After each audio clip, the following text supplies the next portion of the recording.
It's now time for Talkin' Boxing with Billy C. It began as a podcast, went live on the net, and transformed into a full-blown empire. It's the only daily boxing talk show on the planet, hosted by the only guy with the balls to do it. Many have stepped into the ring. Many have tried to take the belt. And one by one, they've fallen. Another victim of the undisputed heavyweight champion of Boxing Talk Radio. Talkin' Boxing with Billy C is on now. My style is impetuous, my defense is impregnable, and I'm just ferocious. I want your heart.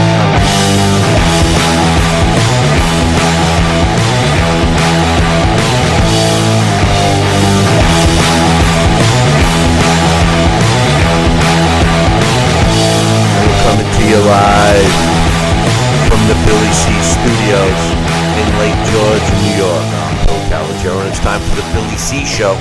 Good morning, good day, good evening, whenever you're listening. I hope you're doing all right. Today's show is being brought to us in part by Sal's Neighborhood Pizzeria and Italian Restaurant, located on St. Simon's Island in Georgia. Check out the website, www.salsneighborhoodpizzeria.com, or give my man a call, 912-268-2328. 912-268-2328. Find out why I go all the way to St. Simon's to get an authentic Italian meal.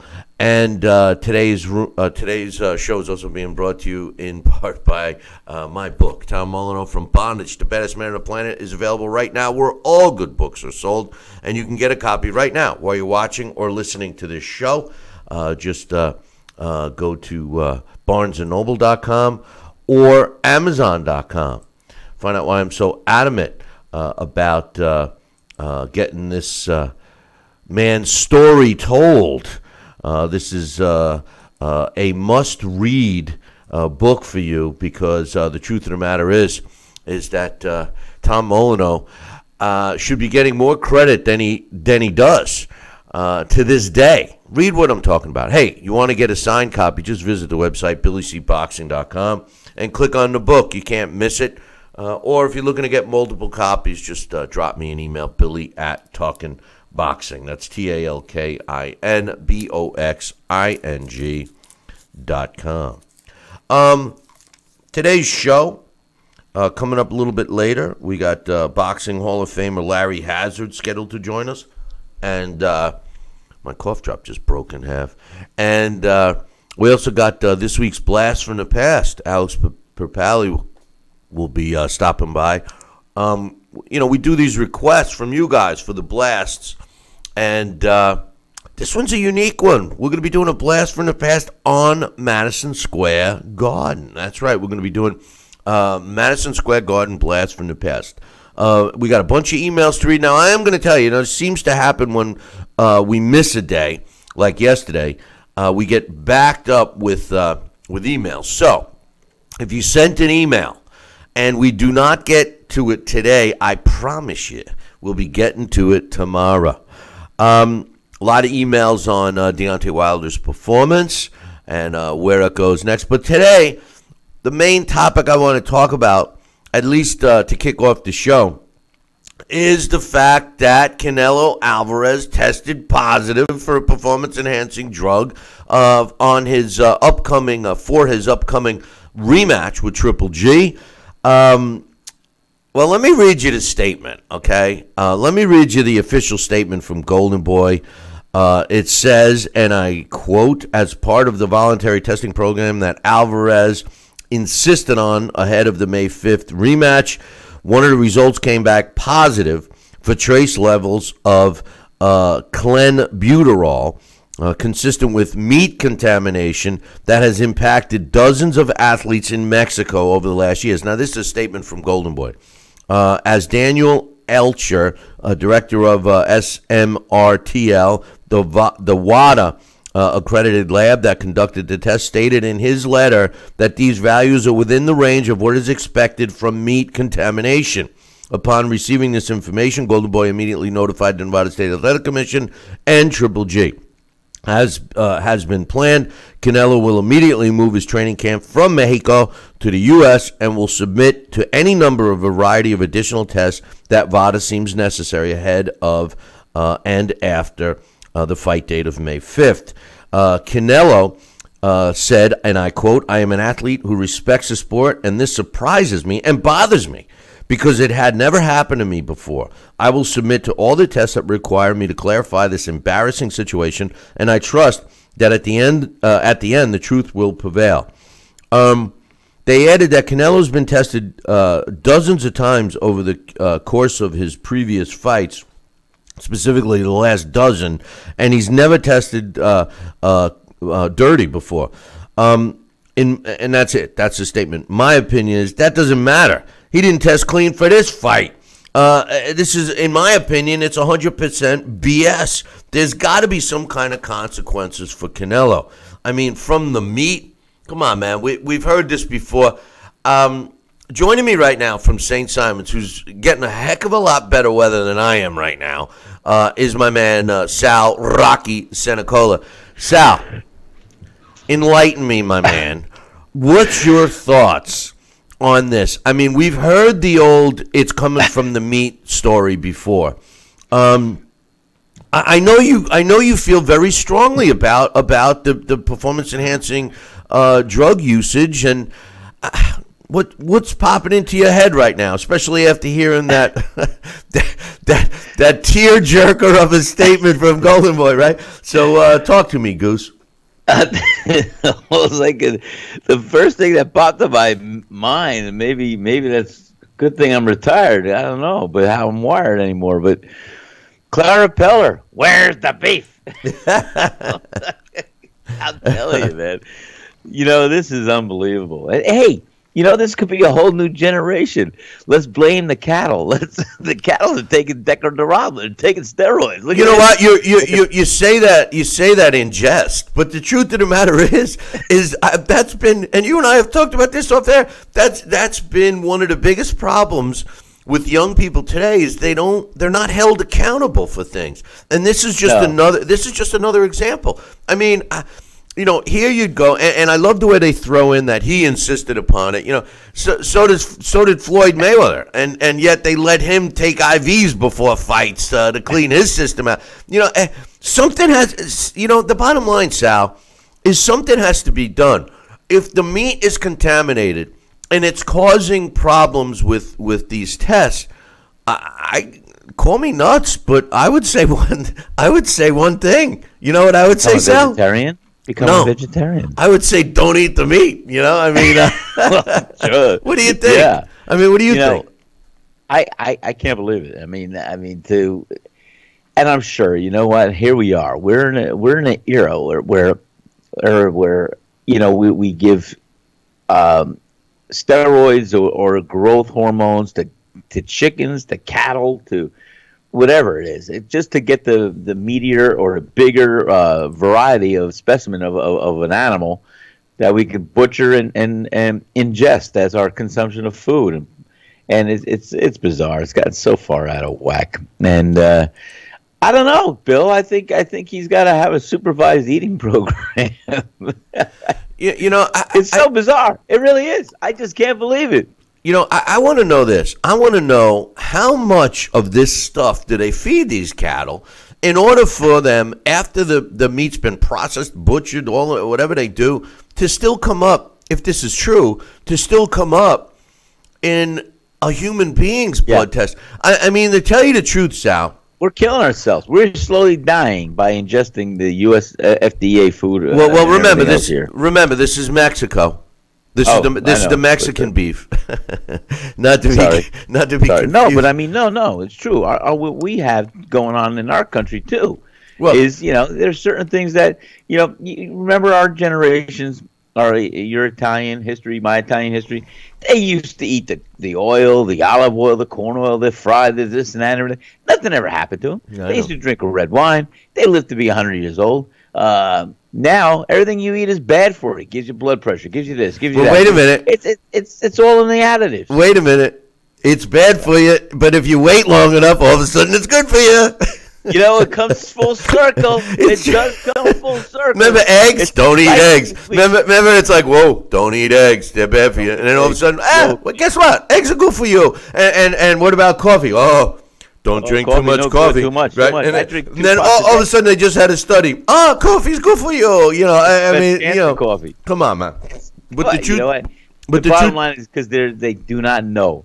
And they jump on a bandwagon that when the media bites on something, forget about it. Like I always said, Bill, the media doesn't report the news anymore. They create and stimulate it. No, so, you're right. Crazy. Listen, well, I don't know what I have to say about Canelo Alvarez. All I know is I think he has to have supervised meals.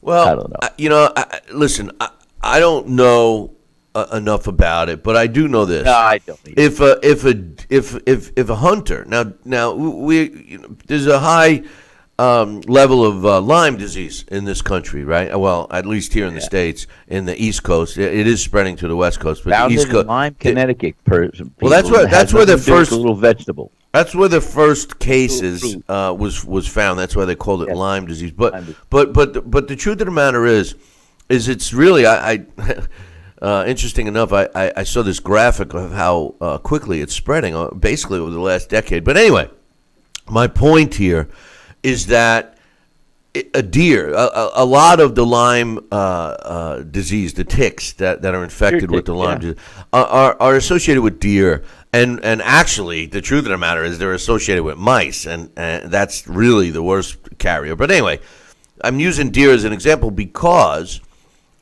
we have a lot of people that hunt deer, you know, and eat the meat. And I've never heard of anyone. And by the way, not that I'm a big game hunter or even an eater of game foods, but I've never heard down here, man. I've never heard. No, I'd much rather prefer eating at Sal's, where I know that it's, you know, fresh stuff. But the truth of the matter is that I've never once heard of a hunter. And keeping in mind, when you cook deer, when you cook venison, you don't cook it for a long time. It's basically there's no fat in it, so it cooks very quickly. And I've never heard. Now maybe I'm wrong, but I have never heard of a hunter or any consumer of venison getting Lyme disease from a Lyme disease infected deer and then contracting Lyme disease from eating that meat. So I'm finding it hard to accept. I'm finding it hard to accept that you actually do get it from consuming meat. I thought that was kind of a story that they told, and now they're retelling it again. You know, what's your thoughts on that theory? No, I believe the only way you can get Lyme disease if you are bitten or come in direct contact with the carrier, such as a tick or so, and the blood-sucking tick.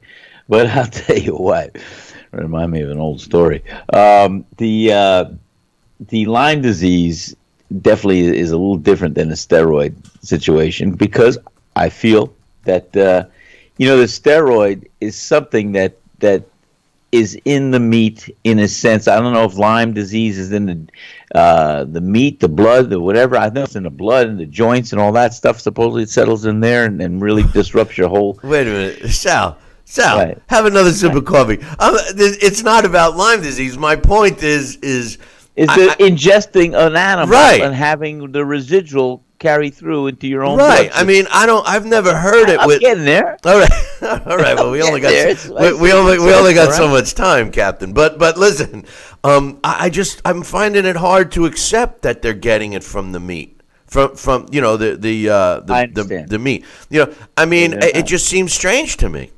Well, and look at how you've heard that some of our younger teenagers are developing faster from milk and from everything else. That supposedly you've heard that theory of what's been said about as far as, you know, just the what could be ingested by us through milk products and meat products and animal products and you know, I don't know. It's a theory. I don't know how the reality of it is really coming to be, but I could see I could see if we have cattle that's pumped with steroids to make them twice as big, twice as meaty, whatever it might be, that you will have some of the residual of that from the cattle meat to be ingested.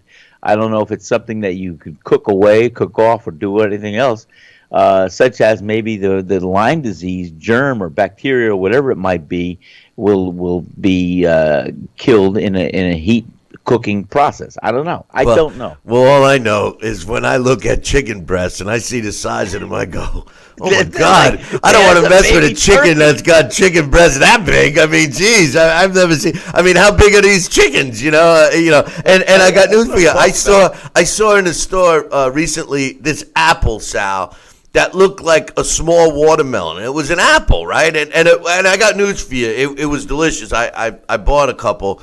They could feed a family, but what the heck kind of apple tree is that? We're shooting everything up. In England they got the mad cow disease because they're feeding the cows meat, it's crazy. So let's cut to the chase. What do you think should be done about this? Do you think that Triple G should cancel this fight? Does Canelo get a pass? I mean, I'm looking at this and I'm saying to myself, this guy's he's trying to do anything to win this fight, even if it resorts to cheating. What's your thoughts? I mean, the seriousness of this issue is simple. The guy appears to have tried to get away with doing something that's without the boundaries of outside the boundaries of the rules. What's your thoughts? Well, my thoughts are this: if he needs to go to something like that, that says a lot about his own psyche, and I would tap into that. If he thinks he needs to do something artificially or to enhance his own performance using something that's not natural, not real, then that says a lot about his confidence and his ability to say, hey, I'm Canelo Alvarez. I'm made of flesh and blood, and I can do whatever I say I can do, and I'm going to go in the ring, and I'm going to beat Triple G. Well, he needs a little boost or a little pat on the back or a little bit of confidence, and if he's looking for that in a form of enhancement performing drugs or so, whether it's ingested in from an animal, from a meal, or self-imposed, that says a lot about his psyche. And I don't really think the trade-offs of that, now that it is caught maybe 6 weeks or 8 weeks before a fight, should really make that big of a difference. If in fact, if they stop it, catch it now, and he tests in the future clean, that I think everything should be all systems go. It's good they caught it now, and Triple G should feel good, because if he needs some type of artificial confidence that Canelo Alvarez is utilizing, well, that says a little bit about what the effects of the last fight may have left on the mind and the heart and the soul of Canelo Alvarez, if this is all true. Well, all I know is, every time I ate a can of spinach, trying to get the Popeye muscles, it never seemed to work. So I don't know, man. I don't know, but it worked for me. I don't know. I hope it all comes out. I hope it all comes out. No, I don't want to see this fight canceled over this, and I don't think it will be. I think, like I said, I think they caught it, and I think it's going to be monitored, and hopefully he'll stay away from the cattle. Yeah, well, you know what? He says, oh, now we'll move to... See, it seems like... I mean, you're talking about a fight that's basically a month away, right? Or, no, actually 2 months away. 2 months. And, you're saying to yourself, okay, if the guy... I don't know enough about performance-enhancing drugs, but if I've heard people try to tell me and all this stuff, well, you could be on it, then cycle off of it, and not have it be detectable, et cetera, and still, enjoy the benefits of whatever you're taking it for. Assuming that he knew exactly what he was doing, and now make it like, oh, it's from the meat, and I'm moving my training camp from Mexico to the U.S., it seems like a pretty good cover the tracks type of a story. But why not just have the training camp in the U.S. to begin with, or don't eat the meat that has been publicly connected to, or at least assumed connected to previous fighters testing positive? It just it stinks. It stinks like a scam to me, Sal. I'm sorry. I know, and this gives a whole new level of credibility for vegetarians. I'm teasing.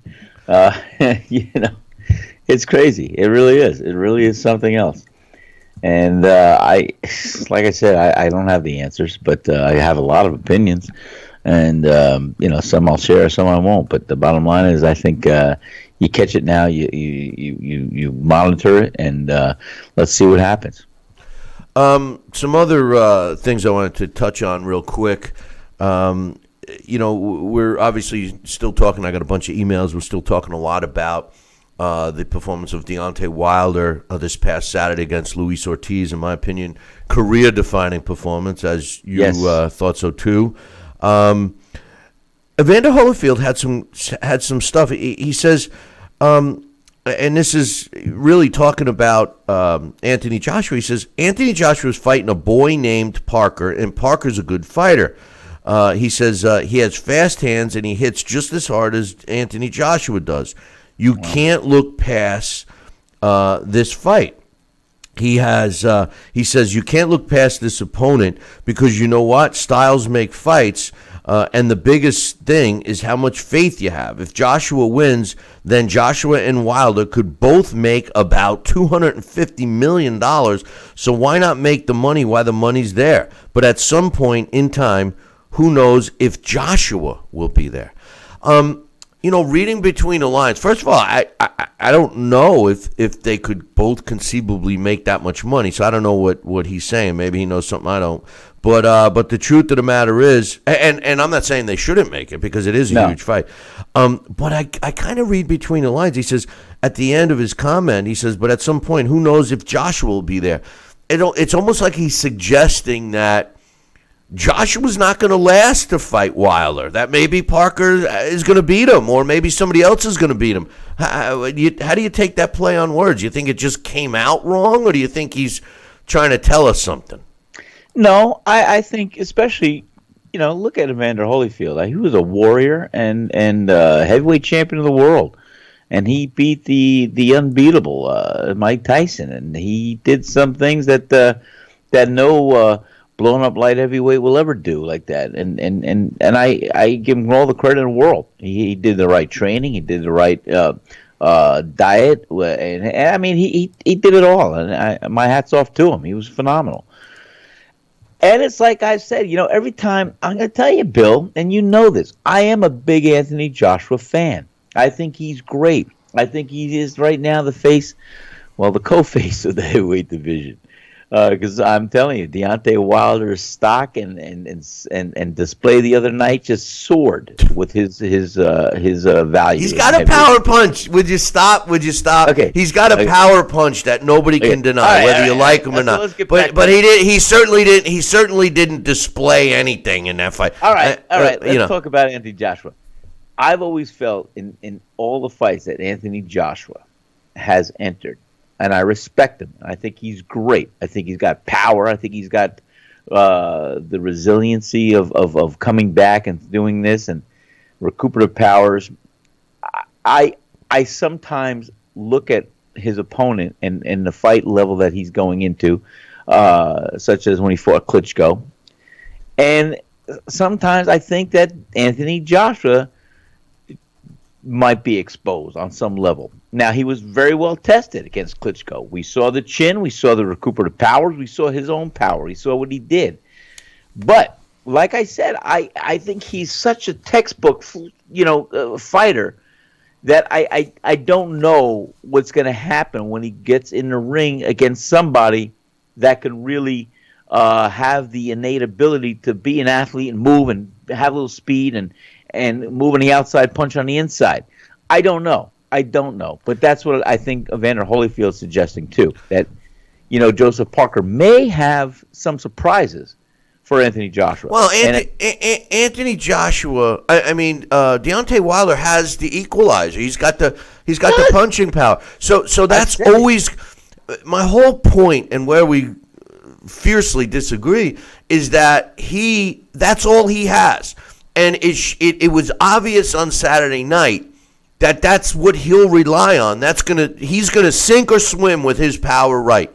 End of story. That's what Deontay showed me on Saturday. Now, I'm not saying that might be enough. I've said it all along. It might be enough. I love him. Go ahead. I'm just saying it might be enough, but to say that he displayed other skills, I just didn't see it. And it's almost like, and when you say about the wild punches, and not that I'm comparing, I don't want to get the emails. I'm not comparing Anthony Joshua to Floyd Mayweather. I'm not, but. And I'm using Floyd because there's the butt. Well, no, I'm using Floyd. I'm using Floyd because he's fresh in people's mind, and a lot of fans, know his style. And the thing about Floyd is that because of his technical solidness, if that's correct, he was able to handle these wild guys that came after him. Marcos Maidana is one, even though some people felt that Maidana got to him in that first fight with the same things that you suggest that Wilder has. The wild, unorthodox punches coming from crazy angles, etc., etc. Yeah, but, a talented fighter loves guys that come in like that when they're all over. But I think that the question mark of Anthony Joshua's chin is really evident now when we saw that Deontay had a solid chin. So I don't know. I'm more interested in that fight than I ever was. Oh, me too. And like I said, I love Anthony Joshua. He's a textbook kind of guy. But you've heard it here from me for 2 years now, saying that I'm not giving Anthony Joshua an easy win if he steps in the ring with Deontay Wilder, because I think that Deontay Wilder has a style and has that freakish power and has the resiliency, now that we all know, that may have some surprises for Anthony Joshua that he's never had to contend with. I don't care who he's fought. And like you suggested, yes, that power is the equalizer. He could turn a fight around with a one punch, and he showed us that several times. Yep. A couple other things real quick, and we'll take a break and get to some emails. But Daniel Jacobs, after a lot of people and several people sent me links to it and stuff, I watched it. But I still have a million other people. The I don't know, conflict that took place between Daniel Jacobs and Jamal Charlo at the Barclays Center the other night. Bottom line, Danny Jacobs says, I'm going to win my next fight. I'm taking away Salukis. And then I'll go after Charlo. I'd like to see that fight because I think Charlo has been matched with guys that were physically smaller than him throughout his whole career. Even though he just moved up to middleweight, he's still in there with guys that were smaller. When I saw him and Daniel Jacobs standing next to each other, I said, man, Danny Jacobs, I knew Danny Jacobs was big. But I still thought, when I watched either Charlo brother, when I watched them fight, they look like they're 3 weight classes bigger than they're fighting on fight night, So I thought it would be interesting. I like the fight. I hope it happens. Two other things I want to bring up. We're going to take a break real quick. The WBA is waiting to see what happens with VADA concerning Canelo Alvarez and whether they're going to sanction that part of the fight. We've heard Canelo say he could care less about the WBC's belt, and then we heard that they're creating a new belt for this fight. So who knows? Who knows? A couple other little tidbits real quick. Lucas Brown, who's preparing for his fight against Dillian White, is really breaking out all the stops. He's been sparring with Tyson Fury. So these two guys are working with each other. So we'll see what happens there. Lucas Brown, has a chance to, get back in the mix after he tested positive for PEDs. And one last thing. The current WBO 115-pound champion, Naoya Inoue, gave up his title for the WBO, and now he's challenging Jamie McDonald for his WBA 118 strap. Everybody wants to see him against I'm not even going to try to pronounce his name, but you know the guy who beat up Chocolito. So we'll see what happens there. Hey, listen, I'm going to take a short break. When we come back, Sal and I got some emails to read. Then we got Larry Hazzard. Then we got Alex Papali. All of that. It's coming up in 2. Billy C will be right back.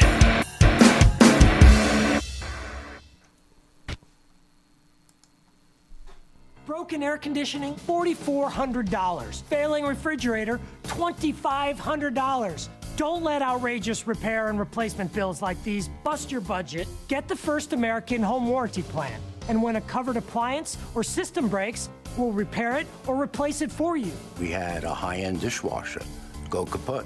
They put it in a brand new dishwasher. We have plans that cover air conditioning, most appliances, plus heating, plumbing, electrical systems, and much more. Plans start as low as $25 a month. Why let a major appliance or system breakdown bust your budget or go through the hassle of finding trustworthy service people? Last year alone, we saved our customers over $120 million. Don't wait until something breaks and you're stuck with a huge bill. You save a lot of money. It's absolutely worth it. If you don't have First American Warranty, get it. Call 1-800-946-6234 for your free no-obligation quote. Need relief from backaches and stiffness in your hips or down your legs? Then you need Dr. Ho's Back Relief Belt, the innovative technology to support and decompress your spine. And now it's covered by Medicare. Every patient with back pain should be wearing this belt. Nothing gave me instant relief except for the Dr. Ho belt. Feel good while standing, walking, driving, doing housework, and while laying down. And now Dr. Ho's patented belt is available at our best price ever. It's even covered by Medicare. Order now and get the easy-to-use hand pump and back rehabilitation DVD free. You know, similar belts can cost you almost $1,000, but my belts won't cost you $500, not $300, not even $200. I will give you my special TV price. And remember, Dr. Ho's belt is covered by Medicare. If you know a friend or family member that suffers with pain, get them my system today. Help them live with less pain, be more active, and get back to doing the things they love. Give them the gift of health. Listen to this important message. If you owe money to the IRS, you will want to hear this. Penalties and interest compound daily on your back taxes, putting you under a mountain of debt. Tax 10,000 has years of experience connecting people with tax resolution specialists. Working through the IRS Fresh Start program, they will handle all the necessary forms, and if you qualify, you may end up saving thousands of dollars. Call Tax 10,000 at 800-773-4604. Are you currently on Medicare? In other words, do you carry the red, white, and blue Medicare card? If so, are you suffering from chronic back pain? If you answered yes, you may be eligible for a pain-relieving back brace covered by Medicare at little to no cost, shipped directly to your home for free. These medical-grade back braces are ideal for lower back pain, arthritis, spinal disorders, and other chronic back problems. Will you qualify for a medical-grade back brace? Call Back Brace America at 1-800-290-8300.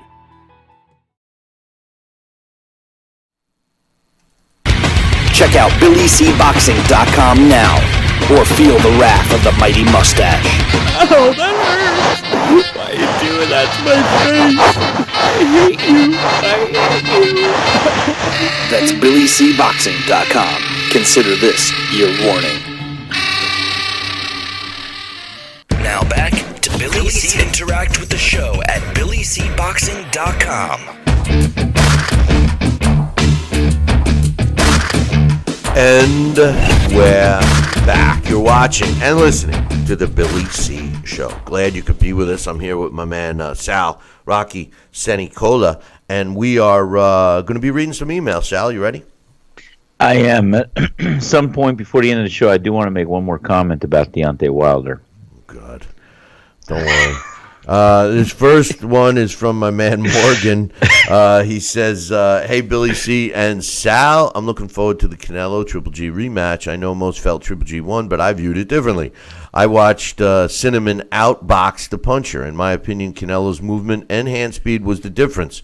Triple G couldn't land more than a jab in the first half of the fight, and Triple G certainly won the mid-rounds, while the late rounds were close. Triple G is overrated. Triple G feasted on a weak division for years. He stepped up the level of competition in his last couple of fights, and he's struggled. I thought he lost his fight to Jacobs and Canelo, while Brooks, a natural welterweight, gave him a tough fight. Triple G made his reputation by beating good fighters like Gil, Murray, Rosado, while Canelo fought guys like Lara, Mayweather, Cotto. I believe this fight will be similar to the first, with the exception of Triple G being more aggressive. This will leave more countering options. Canelo will win by a close decision. It's a pleasure to listen to boxing. It's a real pleasure to listen to Boxing Talk Show weekly. Well, we're daily, but thanks for your thoughts. I don't know if I agree with his assessment of Triple G. Obviously, I'm a Triple G fan. I think that the division has been kind of not weak. I think it's been strong. And quite honestly, Canelo's never going to be able to beat Triple G unless if they stand in the pocket and they trade. It comes down to who can knock the other guy out. And I do believe, Sal, that both fighters have the ability to knock each other out. That's the kind of fight that I hope we see, that they both stand in the pocket, mano a mano, and the best man wins. If Canelo tries to outbox, which, like Morgan is trying to say here, outbox Triple G, then what we're going to see is Canelo's version of Mayweather's style. But the difference is I've been saying this for years, Canelo, unlike Mayweather, Canelo cannot land effective punches while he's on the move.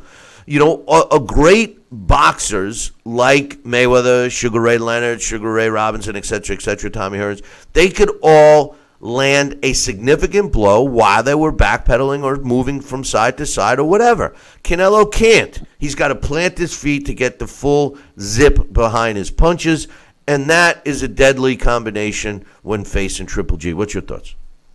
Well, you and I have been saying this for years, and I've always expected Canelo to have heeded that recommendation either from you, I, or his camp. And the bottom line is, I think he's done some things to improve that scenario. Whether it's fluent, whether it's innate, whether it's going to be enough, I haven't seen it yet that he's able to move and punch and do it on an effective level. So I don't know if it's something he's going to want to change and learn and do and practice and utilize in a short period of time for the next fight. But like I said, I think these guys, if they do have the ability to knock out each other, I think it's going to come down to their hearts, their ability to stand in a pocket, slip some punches, and exchange the heavier ones. And I think that's why it's going to be an anticipated war.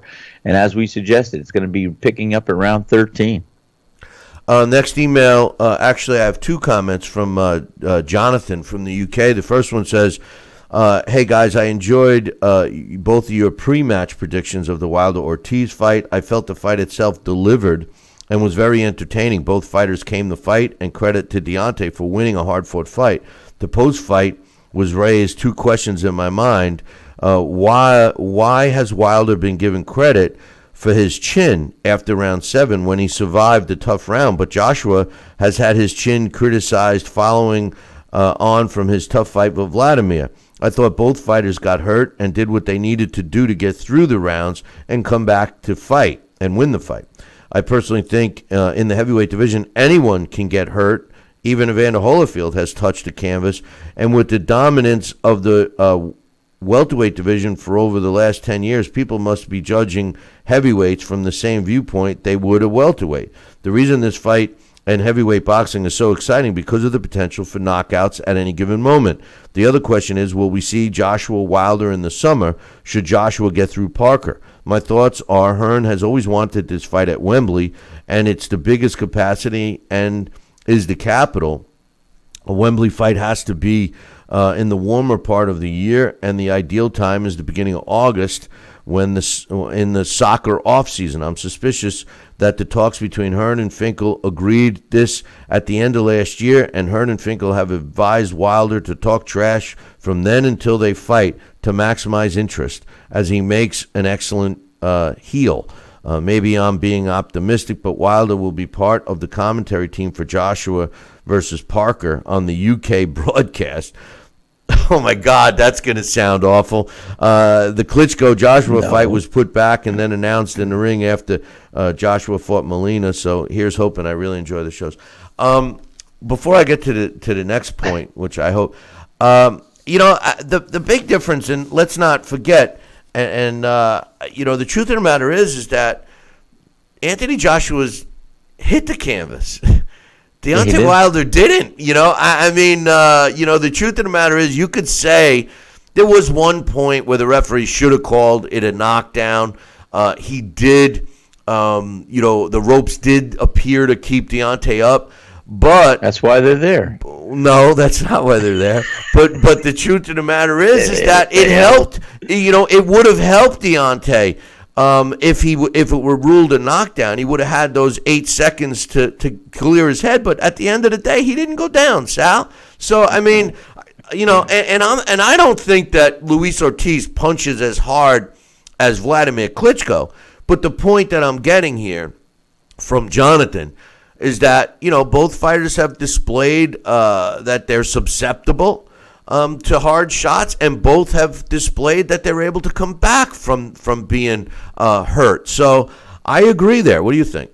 Well, I agree. I think his email was spot on. I like his theory as well as far as the promotion. And that's why I've said last week and this week, I think that the fight will take place. As long as Anthony Joshua does get by Joseph Parker, I think we will see a Deontay Wilder, Anthony Joshua heavyweight championship battle before the end of this year.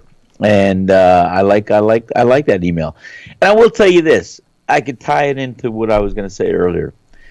What I saw also with Deontay Wilder, and what he does have, and I'm sure Anthony Joshua does too, Deontay Wilder does carry a certain level of confidence that is not the false bravado that he's trying to give himself. It's innate. It's a real, true confidence.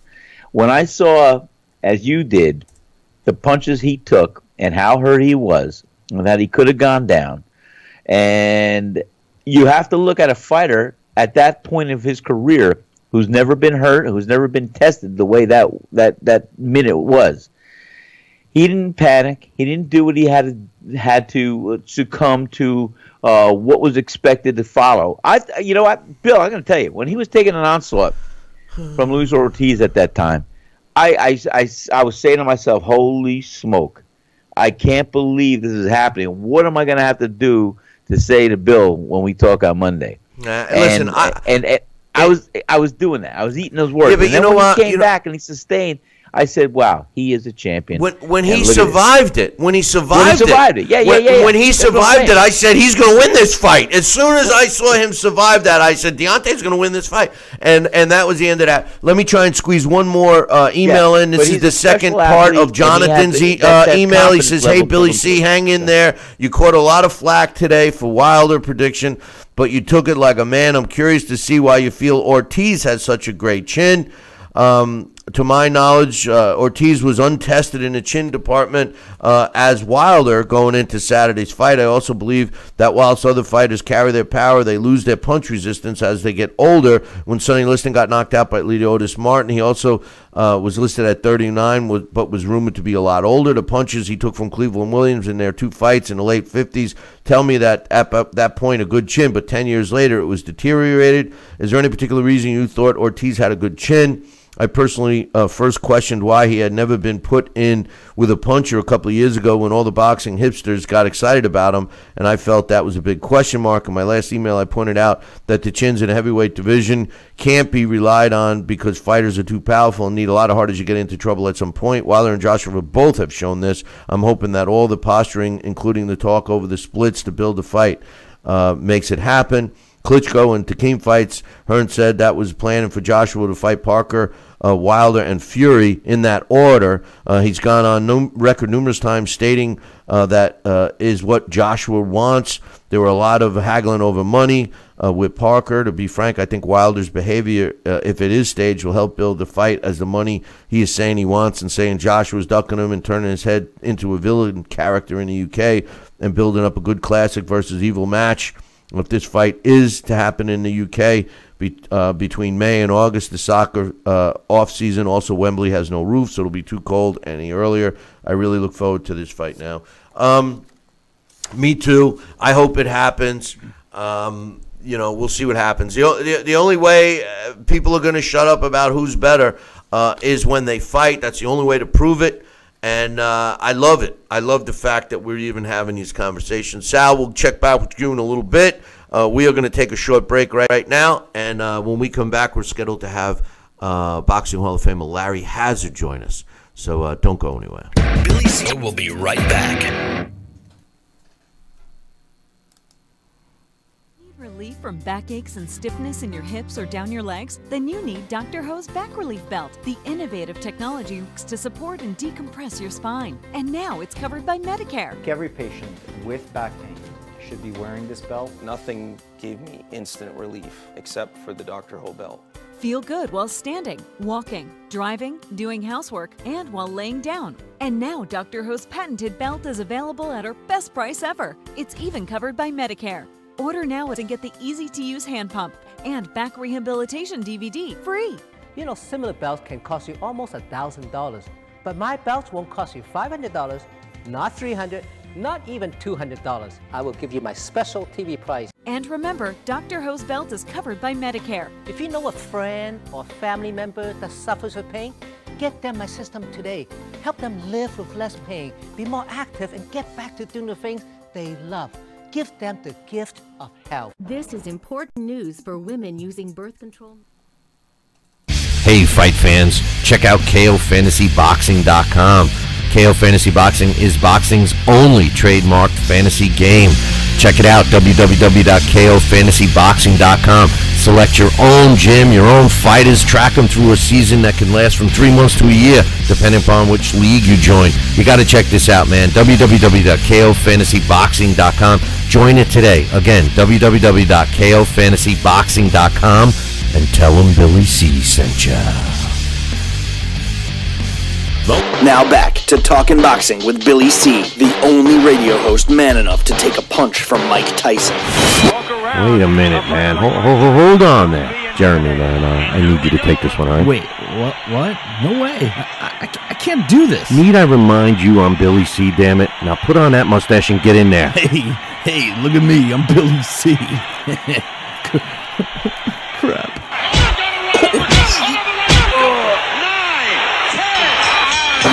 The undisputed heavyweight champion of Boxing Talk Radio. It's Talkin' Boxing with Billy C. Now back to Billy C. Interact with the show at BillyCBoxing.com.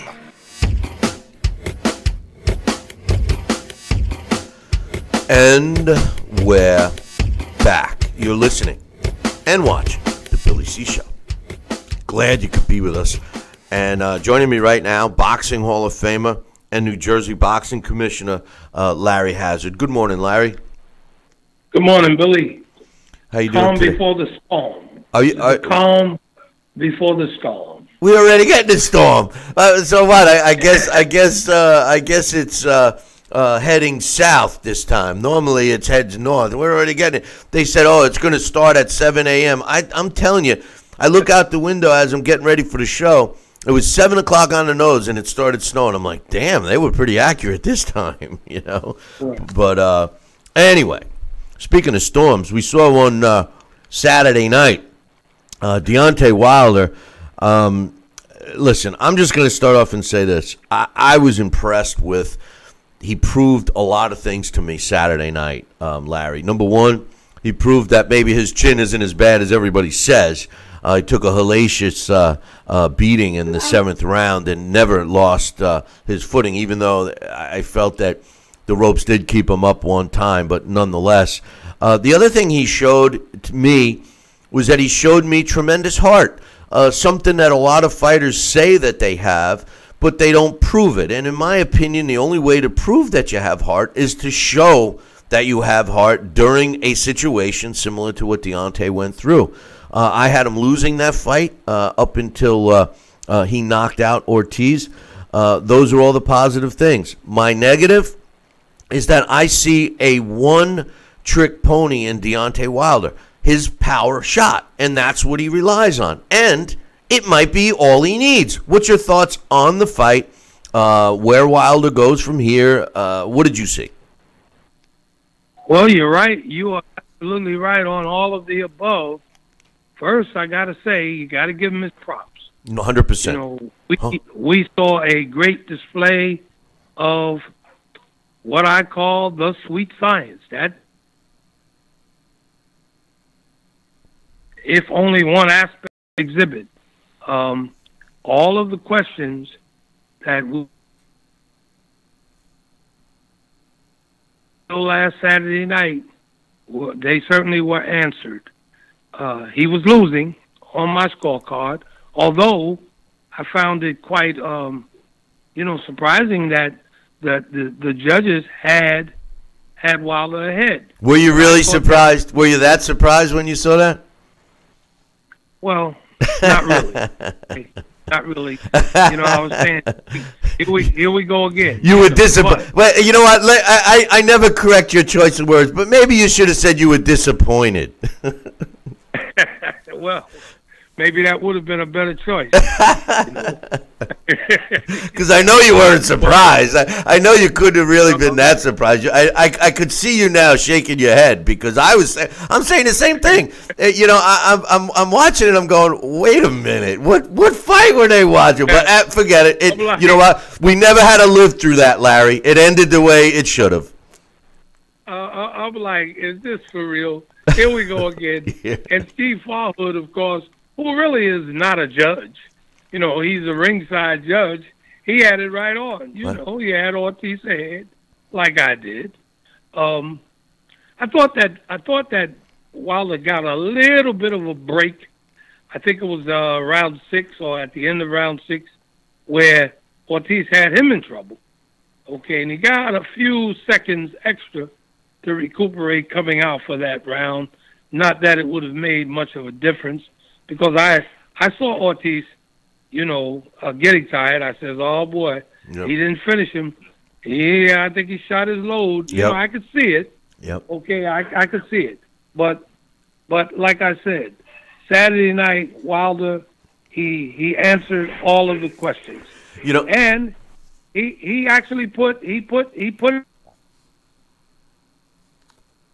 okay. But I saw also, Billy, I'm going to say very quickly, I saw a one-dimensional fighter, though, in Wilder. Yep. He's waiting for that right hand, and that's it. He doesn't even have the jab anymore. No. He doesn't use it. He didn't use it. God forbid that poor guy hurts his hand in a fight. And I thought that, I tell you, early in that fight, Ortiz landed a shot, a left that landed right on the elbow of Wilder, and I said, "Uh-oh, you watch." And now his hand is going to be hurt, but they never said anything about it.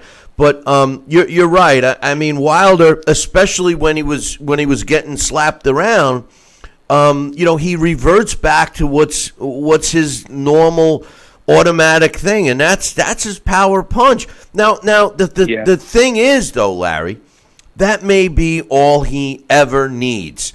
And that's the sad thing. The other thing is that, he was facing a southpaw. So that could have been the reason why it seemed that Ortiz seemed to connect at will when he wanted to. One thing I wanted to bring up real quick about the scoring before we jump back to Wilder is exactly what happened in a knockdown early in that fight.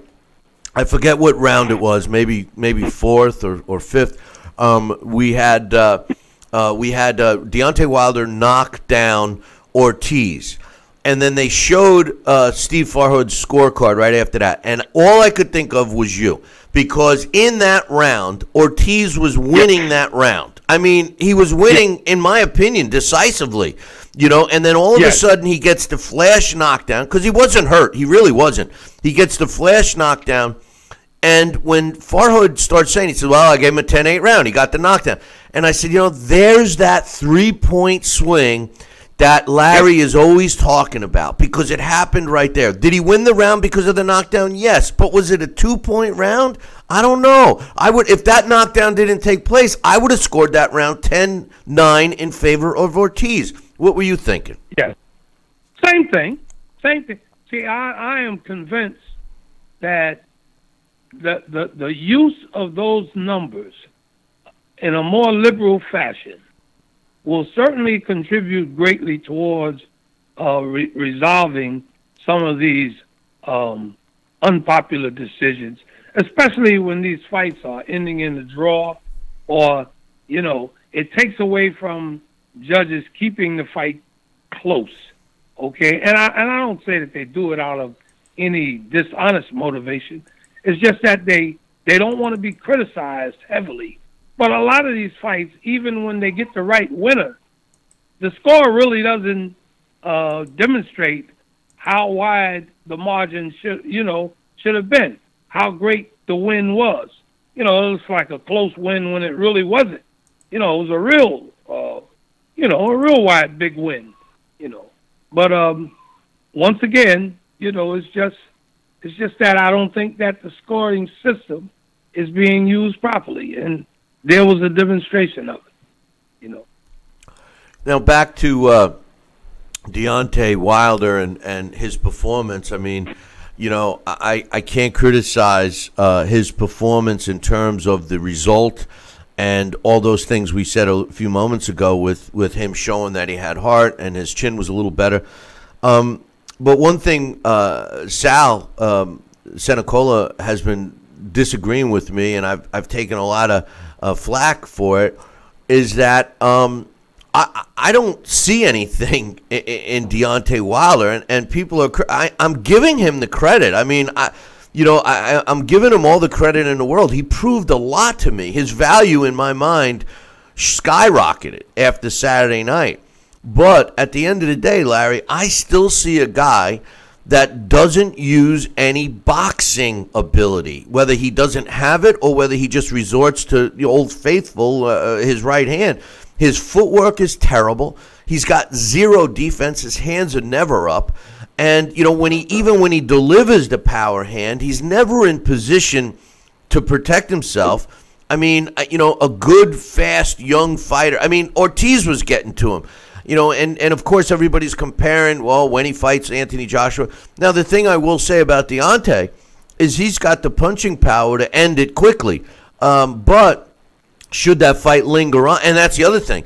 Wilder is in great physical condition. This guy, if he wasn't in physical condition, he would have never survived that fight. So, you know, when you factor that in, if both fighters can hit the same and both can weather the punch, well, then now you start going to the other box of assets, and I don't see any other assets with Deontay. What do you think? Well, I think you said something that's very key at the very beginning. Maybe he doesn't need it. You know, maybe what we see in Wilder is all he really needs. Of course, you know, at some point he's going to need more, but maybe what he has right now is enough to take him the rest of his career to the point where, you know, he's going to be done anyway, because he's got height. You know, he's long, he's lean. He's got that powerful punch, okay? And as long as he keeps doing this is what people expect. Fans expect this of heavyweight boxing. They like knockouts, you know, and that's what they'll come to see. You know, so he can become a star in his own right by just keep knocking guys out. Yep. And that's what he's doing. What he's doing. So maybe that's all he's going to need. Maybe that's all he'll need against Joshua. You're right. We'll see. You're right. And maybe that's it. That's all he'll ever need at all. And you know, you bring up an interesting point. You know how we're always saying, oh, well, we wish we could get our sport back to the popularity where it was and blah, blah, blah. And, you know, we need this, we need that. Well, let me tell you, I had an observation Saturday night, and I'm watching the fight, and I'm listening to the crowd booing. First of all, even in the feel-out rounds, it was still, I was on the edge of my seat. I was excited for that fight from the minute the bell rang until the end. It was an exciting fight to me, even during a couple of those rounds where there was lack of excitement inside the ring, but I was still on the edge of my seat. I always had this feel that something could happen, Something was going to happen. Right, and I'm listening to the crowd booing, and I said to myself, you know what?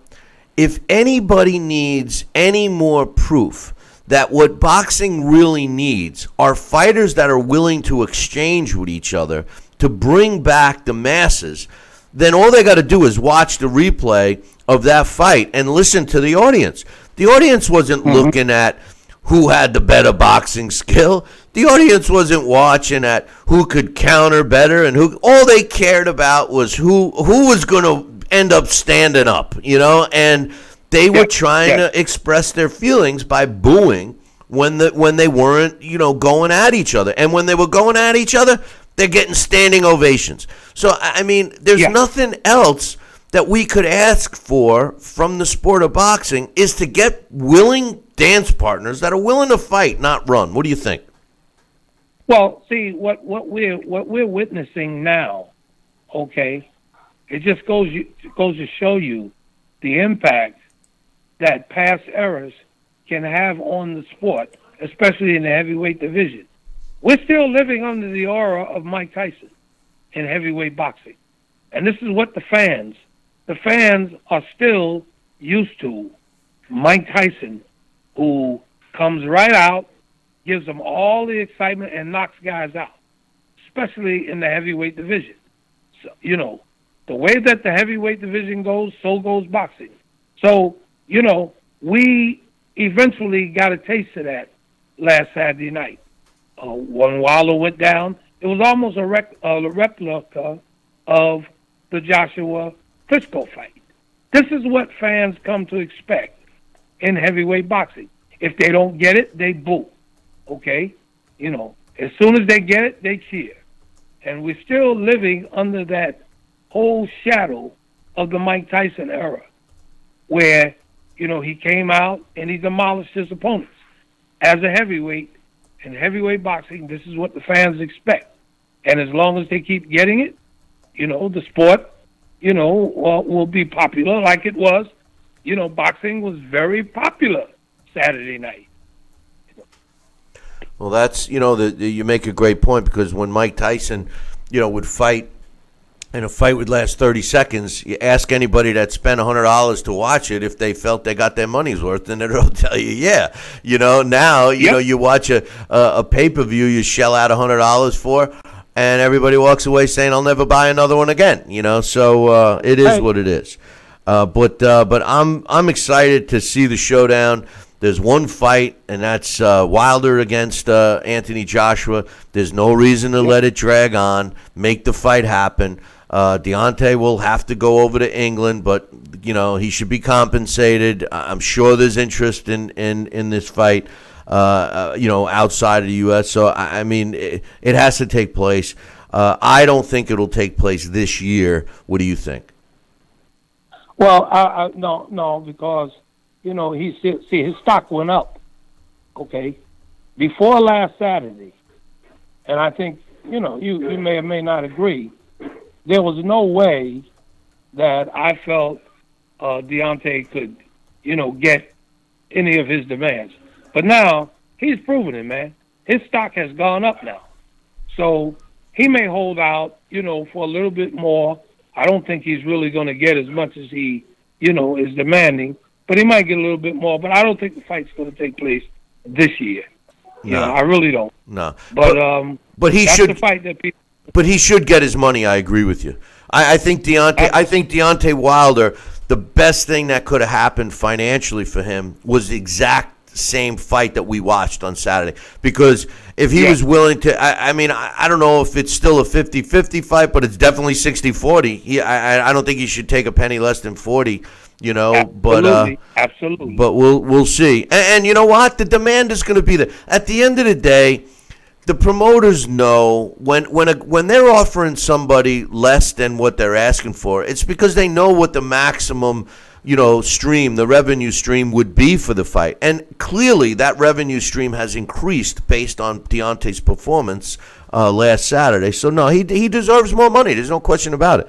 I don't think he deserves 50-50 only because and maybe this has changed now, but he clearly doesn't have the drawing power that AJ has. But he deserves to get paid. There's no question. Absolutely. And either way, win or lose, if he puts up a good fight against Joshua, or if Joshua, I'm going to do it the other way, if Joshua puts up a good fight against him, because right now, his stock has gone up. I'm not so sure that Joshua can beat him now. I know. Okay? Well, I'm not so sure. Listen, before I was sure, but I'm not so sure now. My thought about AJ was that no way would Deontay handle the punching power of AJ. But now and you know what? Let's be real. Ortiz wasn't really a power puncher. He was a lot older than what they said. But it is what it is. I'm giving Deontay all the props, and I think that the fight. I think Deontay deserves to get paid. And I think that this fight has quickly become a 50-50 fight. And what I mean by that is you're going to have the same amount of people on one side as there is on the other. So, and that's what makes boxing great. One thing I wanted to ask, one last thing about Deontay, and then I got something else I wanted to ask you about real quick. But one other thing about Deontay, there seems to be a big argument. And I am very adamant about my feeling that Deontay Wilder has zero footwork, that this guy stumbles over his own feet. And people are criticizing me for my opinion. They're saying he's athletic, he moves fluent, he's got footwork, he knows range. And I'm saying to myself, no, that's exactly what I don't see. I don't see him utilizing range. If he did, Ortiz wouldn't have been able to touch him at all that night. I mean, he had 5-inch reach advantage on Luis Ortiz. I mean, so if he had experience in finding the proper range, he would have picked Ortiz apart, then knocked him out. Instead, Ortiz landed a lot of shots. What's your thoughts on his footwork and his ability to hone in range wise? Well, if he's got footwork, he's not showing it. He certainly hasn't shown it in any of his fights. You get very little side-to-side movement with him in terms of dancing and moving. He walks around, he stumbles, okay, but he does what he has to do. All he does is try to position himself to throw that right hand. But I see very little footwork from Deontay Wilder. Matter of fact, Deontay Wilder doesn't even show the jab anymore. No. Early on, he used to, stick that jab. I said, oh, man, this guy, he's going to go someplace. But then he discovered that he had all of this power in that right hand. And so you don't see anything. To me, he's totally one-dimensional. But that's all he needs right now, and that's making him very exciting. And hey, believe me, I can settle for that. But I have to agree with you there. He doesn't really show any footwork or any, and he has all of the tools that would probably make him a much better fighter if he would utilize it. But he doesn't. I haven't seen any footwork from Deontay. None. I'm with you. I keep trying to say that, but whatever. Canelo.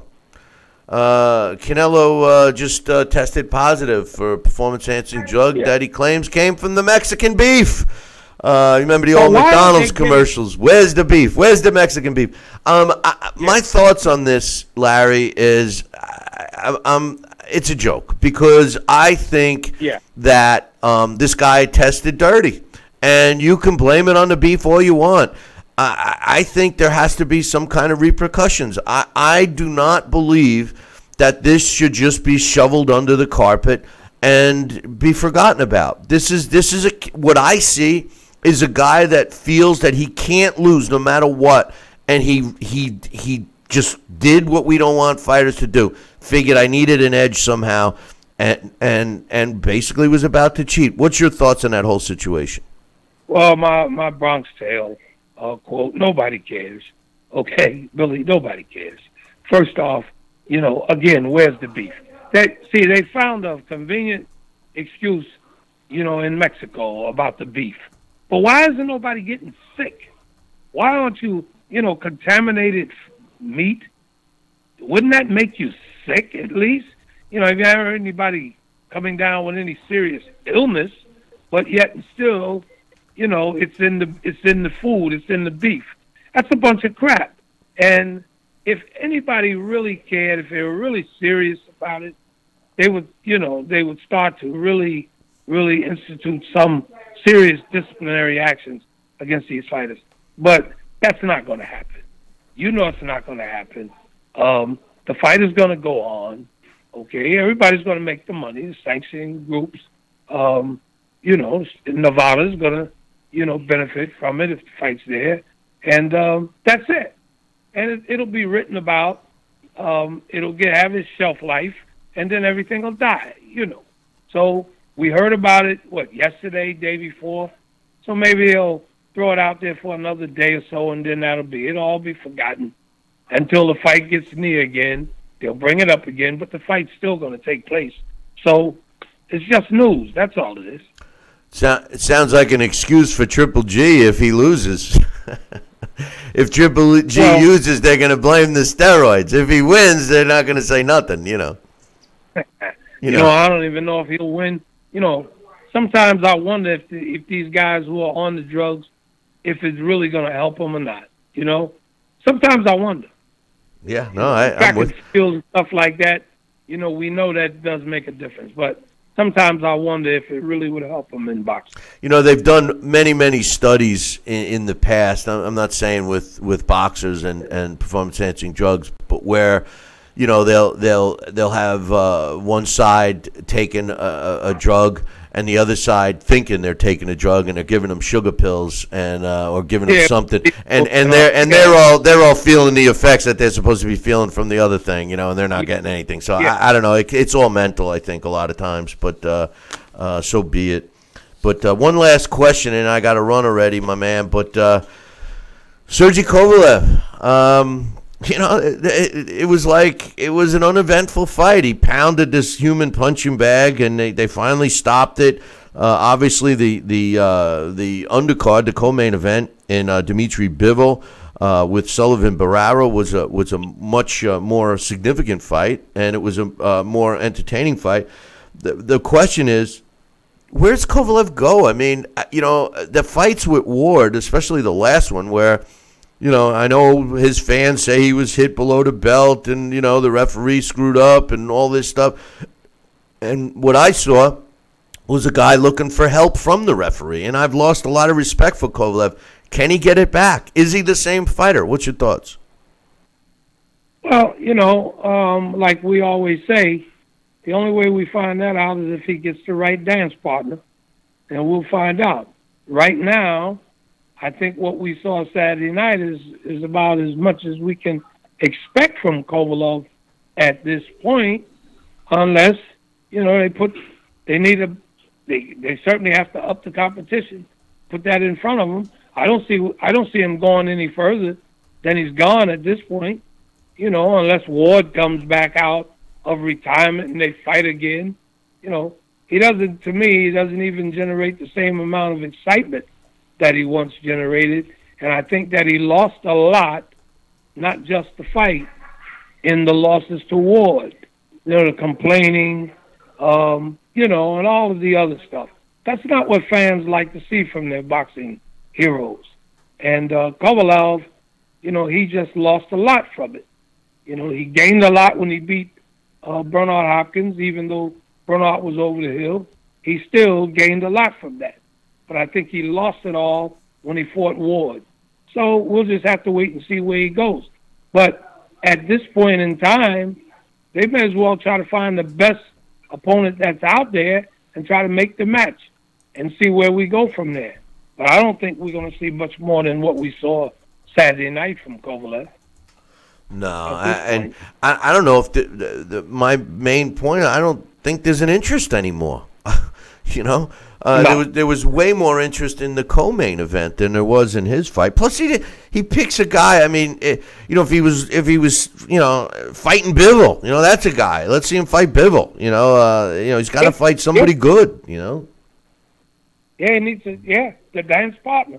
That's indeed. I'm over my time. I got to go, but that Uzul Kergui or Katigu, I murdered this guy's poor name. Talk about justice being served. He beat up on Andre Durrell. What a good old fashioned bring you behind the woodshed and give you a whipping, because that's exactly what he laid on Durrell. And the one thing I noticed about Durrell, chaos in that corner, man. I mean, he just, you can't, when I watch that, it's like fingernails on a blackboard. I don't understand where some of these fighters get off. I mean, if you're going to have a guy in your corner that you're listening to, listen to him. Make it, if you're going to have a disagreement, do it outside, not during the fight. You know what I mean? Well, I was just waiting for you to give me a break. I was going to say the same. We were thinking, great minds think alike. Chaos in that corner. And Virgil, he was outside down on the floor. And I'm wondering, well, hey, wait, Virgil, I thought they brought you in as a specialist. Why didn't they let Virgil get in there and try to get this guy going? But he was on the outside on the floor. I don't know if you noticed that. Yeah. And after round one, look how long it took for him to put the stool in for someone to come in round one. I know. And not only that, but he wasn't even listening to Virgil. I wish I had a nickel for every time Virgil kept saying, "Look at me, look at me, look at me." I'm like, he's yelling and screaming at him. Look at me. And then he's telling him, if you don't start fighting, I'm going to stop the fight. And then I guess he decided to stop. I guess Durrell decided he had enough on his own, because Virgil was going to give him one more round, and they didn't even go to that round. I know. He decided that it was over. I know. Well, he did take a beating, but Larry, great chatting with you. We'll look forward to next week, brother. Okay, Billy. All right, man. Here. Have a good one. You too. That's Boxing Hall of Famer Larry Hazzard giving us his thoughts on the Deontay Wilder fight. Hey, I'm just glad he agreed with me about the footwork, because everybody out there that says I don't know what I'm talking about, listen to Larry. He knows what he's talking about. We'll be back with the Blast from the Past, which is on the Madison Square Garden this time. Different, huh? Don't go anyways. Billy C will be right back. Part of the Billy C Boxing Network.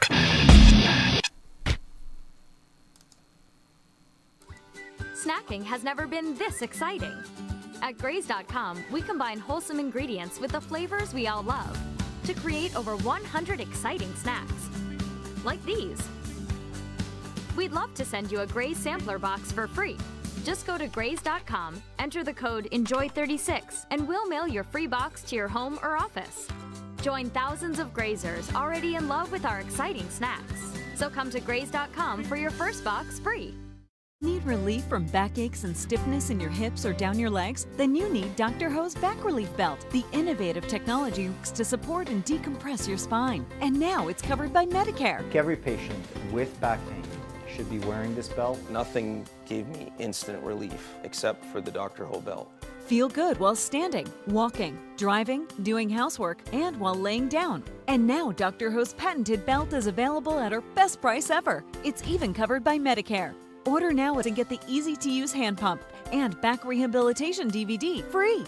Similar belts can cost you almost $1,000, but my belts won't cost you $500, not $300, not even $200. I will give you my special TV price. And remember, Dr. Ho's belt is covered by Medicare. If you know a friend or family member that suffers with pain, get them my system today.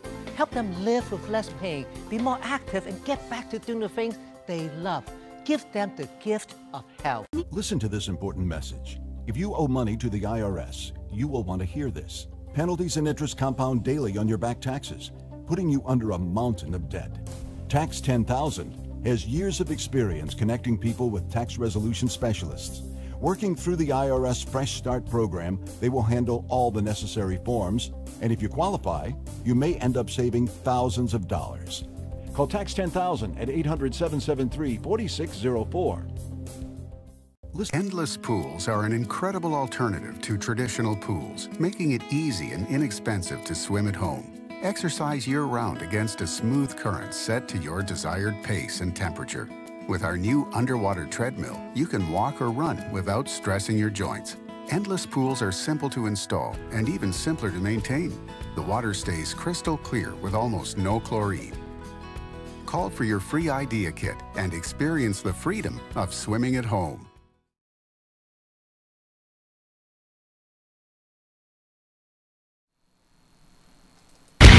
Check out BillyCBoxing.com now, or feel the wrath of the mighty mustache. Oh, that hurts! Why are you doing that to my face? I hate you.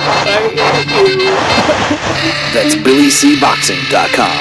Consider this your warning. Now back to Talkin' Boxing with Billy C. He may not have an Excellence in Broadcasting award, but the night's still young. And he's got martinis. So you never know what may be by morning. It's Talkin' Boxing with Billy C. Talkin' Boxing with Billy C.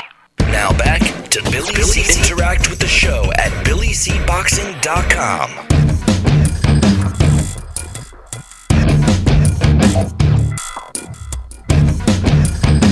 And we're back. You're watching and listening to the Billy C. Show. Glad you could be with us.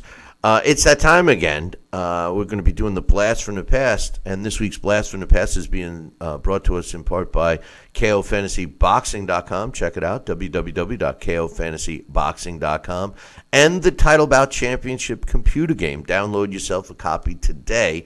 Visit our website, BillyCBoxing.com, and click on the Title Bout banner. You know, we have been riding pretty high on you guys requesting our Blast from the Past and our new segment, Billy C's Magic Boxing Box, or whatever we've called it. We're doing another episode tomorrow, and again, we have quite a bit of requests from you guys. But today's Blast from the Past was pretty unique. And joining me right now to tell us all about Madison Square Garden. Yeah, you heard it right. That's the Blast from the Past today. It's on a thing. It's on a place. It's on a noun, because a noun is a person, place, or thing. Is on Madison Square Garden. And joining us, our very own English major, is Captain. No. Major, Captain, get it? Is Alex Papali. What's up, Alex? You like that, huh? You like that? Yeah. Good morning, Billy C. What's happening? Yeah, I guess that's the way we could define the Blast. We only do nouns. Yeah, right. We do nouns. That's right. Any noun, we'll do it. You give us a noun, we'll do it. Don't be mixing in any adjectives. Don't be doing that. We don't want to fast. Can you do a Blast from the Past on fast? No, we can't. But anyway, today's blast is on the word immediate. Yeah. We could do a blast on carne asada. Hey, what about conjunction? What's my function? Are you two? You remember that on? It was like a cartoon. Yeah. And I'm just a bill sitting on a Capitol Hill. Yeah. Oh God! Hey, see, that's what the kids of today miss. Now they go. Google, how do I mail a letter? Siri, how do I get to my mailbox at the end of my driveway? But Madison Square Garden. It's funny. They have Alexa wars with their parents. My little nephew was doing that this weekend. They have Alexa. And he'll just be, hey, Alexa, play Star Wars main theme. And my brother will be like, Alexa, stop. Yeah. Alexa, you're going to get grounded in a minute. You're going to be grounded, Alexa. Knock it off. Stop listening to them. Yeah. Madison Square Garden, man. Tell us about this joint. Yes, the world's most famous arena. And, of course, it is replete with boxing history. You kind of threw me a little bit because here I am looking for one in Florida. I didn't come up with another one. The only Madison Square Garden that I could find there's been 4 of them, but they've all been in New York City within, miles of them. So, I could pause for a second if you wanted to throw that in. Yeah, well, in the 30s, and I don't know when it was demolished, but in Miami, they had a Madison Square Garden. As a matter of fact, if you look up that venue on BoxRec, they have a whole bunch of fights that took place at the Madison Square Garden in Miami that went from it was a small window in the 30s, the early to mid 30s, and then you don't see anything again from it. So interesting. I couldn't find that. And the only reason why I knew that was because I was doing some research on a fight one time, and it was saying it was at Madison Square Garden, and in parentheses it said Miami, and I was like, wait a minute,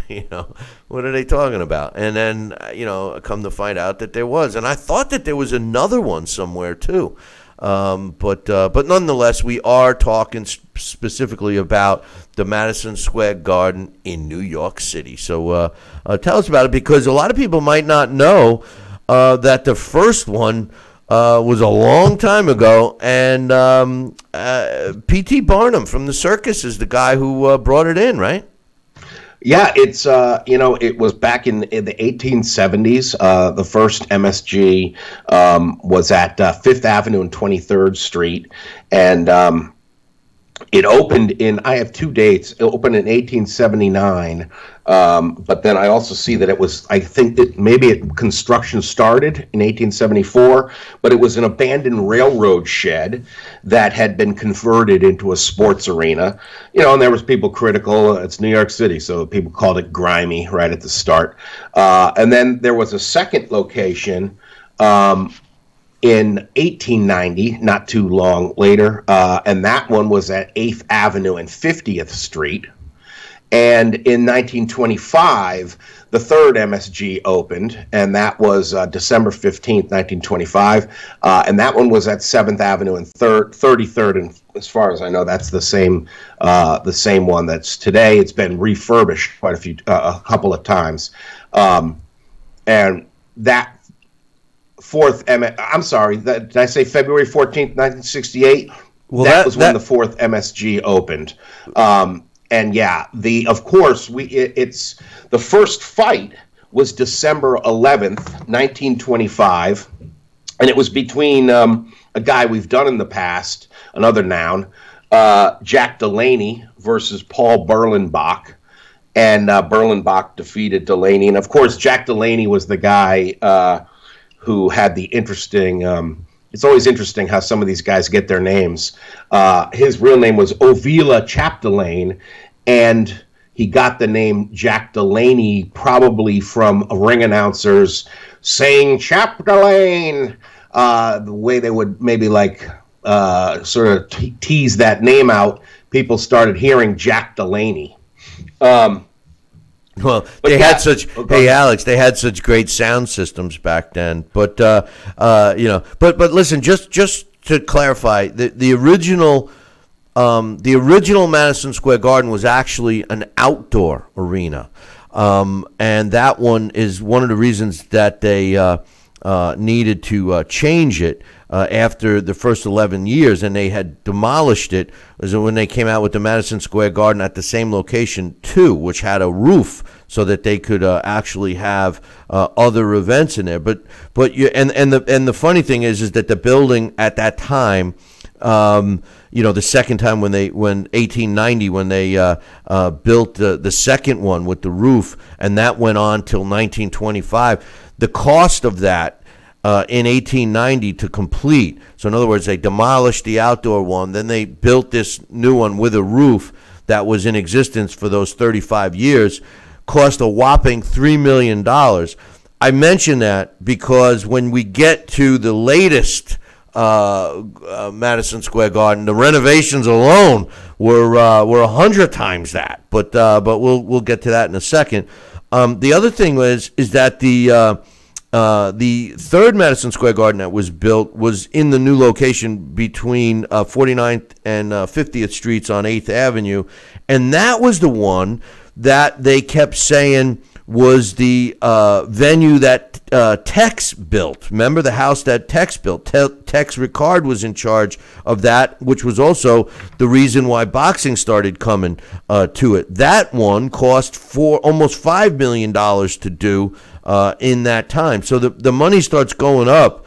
But man, nothing like what you were going to get to when they did the update, because that one ran until 1968, like you said. Yeah, I mean it's an amazing rich history when you think about it, because of course that Tex Rickard is the also the Rangers, New York Rangers. Was for a place for them to play as well, if I'm not mistaken. Yeah, you know what? I think they may have. And probably Coach knows more. He's a big hockey guy. But I think that they may have entered the National Hockey League around that time when the third MSG was built in the early to mid 20s. I'm pretty sure that's when they entered the NHL. So yeah, great point.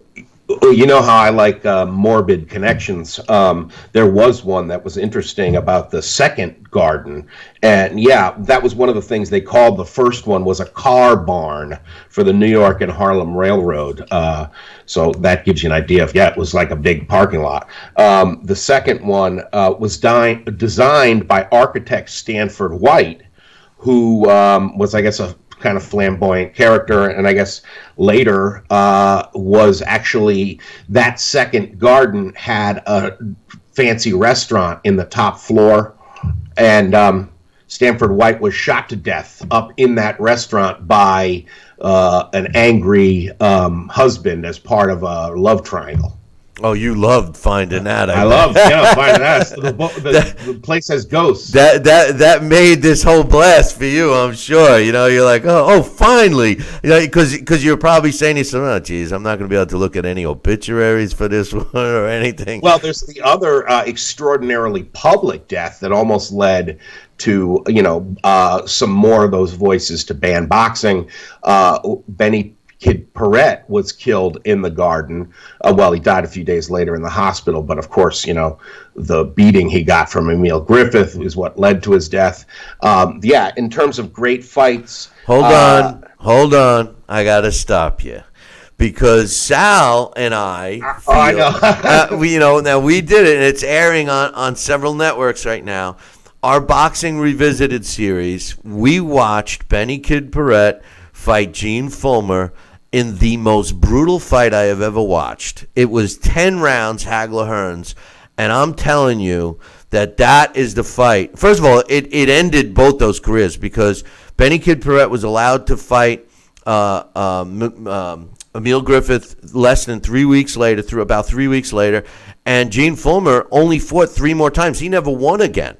That fight really destroyed both of those fighters. If you guys haven't seen that fight, go punch it up. It's available on YouTube. You want to watch Gene Fulmer against Benny Kid Perrette. Tell me it's not the most brutal fight you ever saw. Anyway, go ahead. Yes, but of course the one that led to his death, the immediate led to his death, was the loss to Emil Griffith. And that was also on TV. That also was in everybody's living room, so that didn't help either, Yeah, and actually if we have time, there's a beautiful, as much as it's tragic and it's very violent, but there's a description from Norman Mailer, because he was ringside at that fight. That's just amazing. I'm pretty sure, I thought I wrote it down somewhere here, but I think Tony Canzoneri had the most fights in the Garden, 29. Ezzard Charles fought there 28 times. Bo Jack fought there 27 times. When you think about the greatest fighting there, Sugar Ray Robinson and Henry Armstrong fought there 37 times between the two of them, and they actually fought each other one time, August 27th, 1943, and Ray Robinson beat Armstrong. Joe Louis fought in the Garden 12 times, and of course the most famous, I'm a little confused though, because someplace in this, I wanted to ask you if you were sure about, if you might have known about this, because I'm pretty sure the ring that they used when they had fights at Yankee Stadium may have been the Garden ring. I thought I read that somewhere. So if you think about it, then the famous fight, one of the most famous fights of Lewis' career, of course, was the rematch with Max Schmeling. If that was the same ring, it wasn't in the Garden, but it was on the same ring. That ring, the Madison Square Garden ring, has been donated to the International Boxing Hall of Fame and is there in the building, like just beyond, just next to the Hall of Fame. There's a building there where they do their outdoor lectures and stuff, and it's in there. Now, I think there's a little controversy there because I remember Colleen Aycock saying it might not be the actual same ring, but as far as I know, that is what at least the Boxing Hall of Fame's website says. And I think when you're there, the display, but I remember Colleen knowing a few ins and outs, the reason that it might not be the same. I could be wrong about that. Does that ring a bell to you? As far as I know, it is the ring that was in Madison Square Garden. Now, whether it was the same ring from all those years ago, or if it was the very last ring that that they claimed was the famous Madison Square Garden ring, that I don't know. But what I do know is exactly what you said. It's in that building where you could also spend more money at the Hall of Fame buying books and stuff and shirts and T-shirts. But it's in there, and it looks like based on today's standards for New York State with the ring size requirements, it's a way smaller ring than the 20 by 20 that you need now. So if you have never been up to the International Boxing Hall of Fame in Canastota, and if you do visit, make sure you go in there and check out that ring, because it does have Alex is a ring whisperer, and he gets all kinds of whispers from that ring, right? Especially that Max Schmeling fight. I have the original radio broadcast that is on. I have it as an MP3 file, and it's chilling to listen to that. Oh, yeah, think about it. You just sort of put your hands on it and feel those vibes from so many great champions. I mean, that's the ring where Duran defeated Kenny Buchanan. That is the ring, like I said, where Rocky Marciano knocked out Joe Louis. So many great fights there. The way that ring actually goes together is a little unique compared to other rings. Let me just read this from the Hall of Fame's website, because I guess there's no nuts and bolts. The 82-year-old 20 by 20 foot ring is certainly unique in every aspect. It includes 4 distinctive brass corner posts, plywood flooring, and a 1-ton iron infrastructure which hooks together without the use of nuts and bolts. The strong frame, which consists of 28 iron beams, 10 feet each in length, and 9 posts, creates a 4-foot-high platform that supports the floor. Over the years, the aesthetics of the rings have changed, including the corner pads, the floor cushion padding, the bull ropes, and the respected velvet covers, and of course the canvas. Because of the ring's unique position of the 4 corner posts, which are inset to allow a 1-foot apron on the outside of the ropes, the renowned boxing supplier Everlast has a special MSG canvas that only fits the Garden ring. Huh. Well, that's maybe there's the proof right there. Yeah, could be. But when I mean, my own experience, for what it's worth, I had the privilege of seeing 6 fights in that room, in the big room at Madison Square Garden. And one of them was a really big one, because the first one I saw was Pernell Whitaker versus Buddy McGirt, their first fight. I got to see all the fights in the Don King middleweight tourney with Felix Trinidad that culminated. I saw Trinidad Joppy, and then I saw Hopkins Trinidad, which of course had other significance because it was originally scheduled for September 15th, 2001, and of course on the Tuesday of that week was September 11th, with those catastrophic events in New York City, and the fight was postponed. It ended up happening September 29th, 2001, Both fighters, I believe, had to stay. Yeah, because air travel was grounded. I think both fighters had to stay the whole period in the area, and I think they trained in New Jersey or something. And Hopkins certainly drew energy from it. Perhaps Trinidad was sapped a little bit, had to maintain the weight for 2 extra weeks. And the fight ended up coming off on the 29th. It was the first big sporting event on the island of Manhattan after 9/11. And then there also was, and it was the first time that the middleweight champion was unified. Championship was unified, I think, since Hagler. But I also saw Vitaly Klitschko versus Kirk Johnson in a snowstorm. I saw Cotto Mosley, which is a great fight, and James Toney versus John Ruiz, which of course is an interesting one to think about this week when we have PEDs in the news. That was a heavyweight championship fight that I thought was pretty impressive, Toney winning a title, but of course it was nullified because, remember, Toney tested positive for PEDs after that fight. And the other big controversial, of course, Garden fight was the Bo Galata foul fest that ended in a riot, crazy riot. The Galata, yeah. Hey, you were at the Roy Jones Jr. Tito Trinidad fight at the Garden? No, Hopkins Trinidad, yeah. Oh, you were at Hopkins Trinidad. Oh, okay.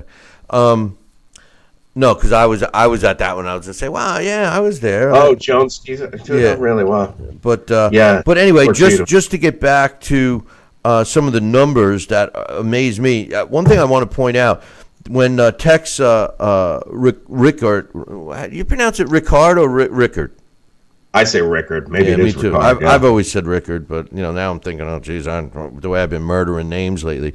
But the most interesting thing, he built it at a cost slightly under $5 million in those days, in the mid-20s. But he got that whole building complete, Alex, in 249 days, which is pretty cool considering the logistics involved with building that. You're talking well less than a year. So that was pretty good. Then they demolished that one in 1968 and had the new one open in 1969. The cost of that was $200 million. And one other thing I wanted to mention that has nothing to do with boxing, but a little political thing. During the 80s, late 70s, early 80s, there was rumor that some of the teams, specifically the New York Knicks and the Rangers, the basketball and hockey teams, professional basketball and hockey teams, respectively, that played at Madison Square Garden, were considering moving over to being constructed the Meadowlands and the sports facility over there, right across the river. And what they did is they cut a deal with New York State. And since then, since the 80s, I don't know the exact date, I think it was 82, that Madison Square Garden, Alex, does not pay taxes to New York State, with the stipulation that says as long as the New York Knicks and New York Rangers play their home games there, they are not subject to paying tax on that building. When and if the Rangers or the Knicks do not play their home games at the Garden anymore, they lose that tax benefit. So that's a big reason to stick around New York, don't you think? Yeah, wow, and that does show you that that sports is such a it's rigged in a way. It does empower the state. We are like Rome. It's bread and circuses, man. It's state-sponsored entertainment. But it is a massive corporation, I guess, that owns it. Madison Square Garden Company actually includes MSG, the theater at MSG, which I guess that replaced the Felt Forum because yes. Because the Felt Forum, of course, was was sort of the opposite entrance. You sort of was the first floor of the MSG, and there were fights there for a long time. Now that's become the theater. Radio City Music Hall is also under their banner of properties. The Beacon Theater, the Forum in Inglewood, California, the Chicago Theater, and the Wang Theater in Boston. So they have quite a few properties in 4 major cities. It's a big corporation, and I guess they own the TV network as well. Yeah, well, that was huge. And just to give everybody, let me just finish my money thought, right? So you go back to the first Madison Square Gardens, and we were telling you, the cost of those was a couple $1 million when they redid it again in the 20s. It was slightly under $5 million. When they redid it again, the cost was $200 million. And then the last renovations of Madison Square Garden took place between 2011 and 2013. And those renovations basically brought it up to snuff in terms of technology, big screens, luxury box seats, upper level seats. They added more seats, suites, which they've added 89 suites, which took the place of hundreds of upper level regular slug seats. And the cost was $1 billion. So you go from a couple of million to what people thought were outrageous in $200 million to most recently in this millennium $1 billion. So it just goes to show you how expensive things have changed, don't you think? That's right. Boy, I'm sorry. I don't know what the hell's going on here. I just opened that. Hate those autoplay things. I did want to say one thing that, the cost is ridiculous. But I did want to say that tomorrow is the anniversary of one of the all-time greatest fights in Garden history, too, is in 1971, March 8th, Ali Frazier won. And I've heard of a that remarkable fight, the fight of the century. I heard of those guys. Yeah. And, that's, a yardstick for heavyweight history. We got a good heavyweight fight this past Saturday night, but it sure was no Ali Frazier won. And I think one of the other things, Bobby Goodman is one of the guys connected with the Garden. He was one of the matchmakers / promoter, I guess, that worked with the Garden, put together so many fights there, reinvigorated careers like Edwin Rosario, and, made the career of Alex the Destroyer Stewart. It has a rich boxing history. And when you think about it, there's a guy like Tommy Hearns never fought there. De La Hoya, I think, only fought there twice. It is, there is this regional connection as well as just, because New York, I guess, isn't like the center of the boxing universe anymore. So it's something that not all fighters have in common, but the fighters who do are certainly proud of it. Well, they're trying to get back to that's for sure. But we could go on and on and on about Madison Square Garden. Unfortunately, I'm 3 minutes over my break, so I apologize for that. We are going to take a break right now. But Alex, real quickly, Deontay Wilder, his great blast on that. But by the way, they erected a Joe Louis statue, and also there's Joe Gans is in there too, right? Joe Gans, Yep. There's a Joe Gans statue that's very famous that fighters rub his fist for luck. Yep. And the other thing I wanted to mention is you mentioned the Felt Forum. A guy who fought there many times is a guy that I feel really is underrated because he hung on so long. But Hector Macho Camacho fought at the Felt Forum many times, and those performances were when he was at his best. And anyone that gauges Camacho for his, second and third career needs to go back and watch the fights prior to Edwin Rosario. That's all I'm going to say. But anyway, real quickly, Alex, Deontay Wilder really proved to me that he's got heart, determination, and a decent chin. What was your thoughts on that fight? Yeah, I think he did. It was amazing to see those just two gigantic human beings, really trying to take each other's heads off. Deontay Wilder's lucky he hits as hard as he does because he's very raw. It's surprisingly raw at this stage of his game. It was a fun fight. I think if Ortiz was younger, things might have been different. I thought he was winning on the cards easily, but I do think that, or at least he should have been. I never heard what the official cards was. He was losing on the official cards. On the official cards, they had Deontay winning. Oh my God! I know. I wondered if that's great, if that was the case, because I thought Farhood's card made sense, except for that one 10-8 round. That's where I agree with Larry. It was. Ortiz was winning that round when they got the knockdown. I mean, he wasn't battering him, so yeah, I guess that's an argumentative round. But anyway, it's a judgment call. But I did enjoy the fight.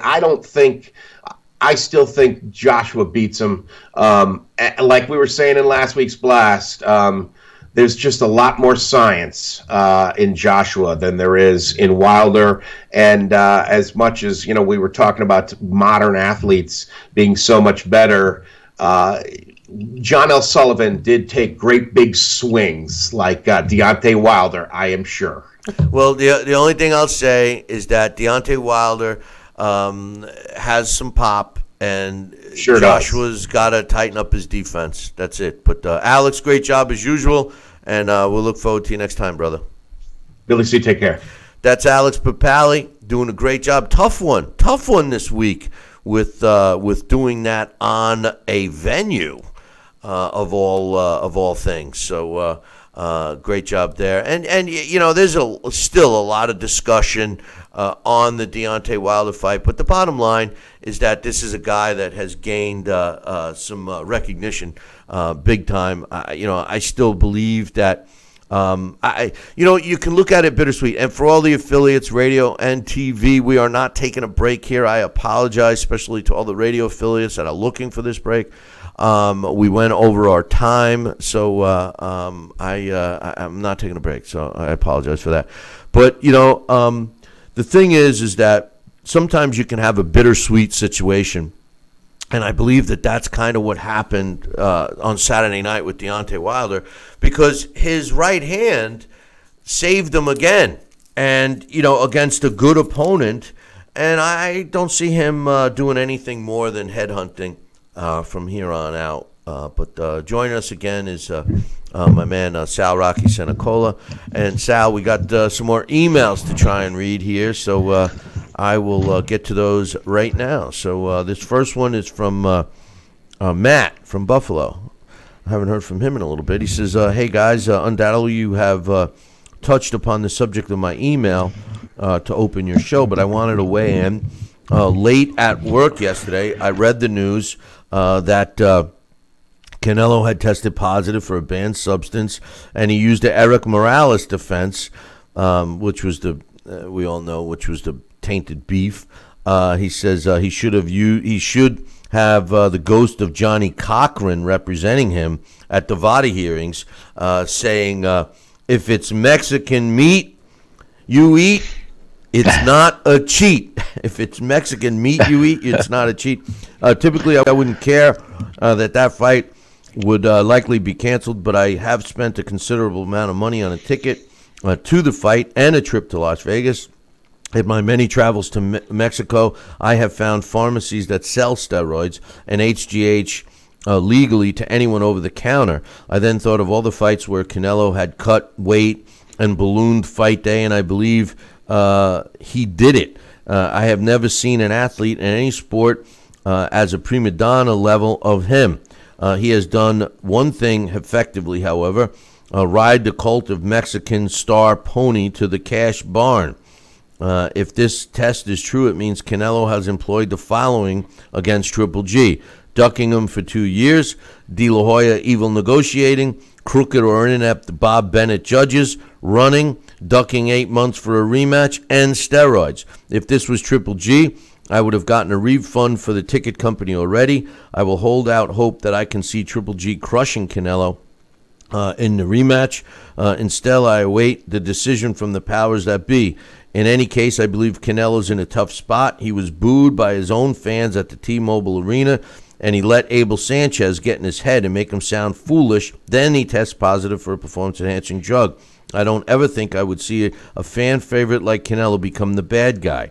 I think the more interesting thing now is Canelo can't win this fight. In the eyes of us true fans, he will be remembered for the robbery for the first fight and a PED user for the second. Sorry to vent, Billy and Sal, but I believe I speak for many of the fans paying for the pay-per-view or tickets. I guess P.T. Barnum was right. A sucker's born every minute, and for me, this fight was it. Wow, great email. It is a great email, and I wonder... I can't disagree. I wonder how many other people are thinking the same thing. And, you know, it's funny, Sal, because as soon as it hit the news waves, when I got it on my ticker, I said to myself, oh, no. Now, everybody's going to assume that Canelo has... And I got to admit, I was thinking the same thing, Sal, that everyone's going to make the assumption that he's been cheating all along. What's your thoughts? Well, exactly just that. I mean, he just opened up a whole new perspective on, or can of worms, if you will, to see. I mean, has he been getting away with this for years? Has it been something that that has been just newly or recently discovered? And you know, going into the fight, as he suggested, you know, people, even if Canelo wins, he's going to be looked at differently. But the bottom line is, this fight has to take place, and I do believe that Triple G will beat Canelo Alvarez legitimately, and I don't think he needs any substance or anything else, and I just think that it's going to have to take place, and that night may the best man truly win. I find it amusing that people are recognizing that gutless bum who's the commissioner of Nevada, Bob Bennett, how he lets it's sometimes it seems too obvious that the favoritism for the cash cow.